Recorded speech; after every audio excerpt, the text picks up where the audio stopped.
Арман, я твой отец.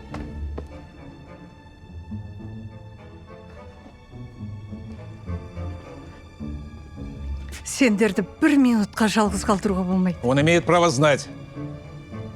Правда, я себе не так все представлял. Түсінбедім бе? Не сонда? Қалжың ба? Бұл шындық балам.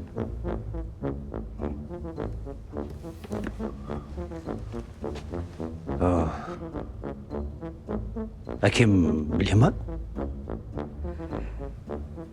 Шешімді ол өзі қабылдаған. Мам, сонда қалай? Шоқан аға екеуіңіз... А? О, жоға, Құдай сақтасын.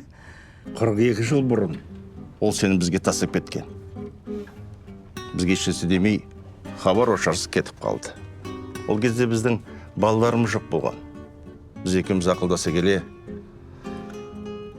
бұл да бізге Құдайдың бергені шығар деп, сені асырап алуға шешім шығардық. Мен керісінше ойлап жүрген ғой. Осы үйдегі асыранды бала мен шығамын деп.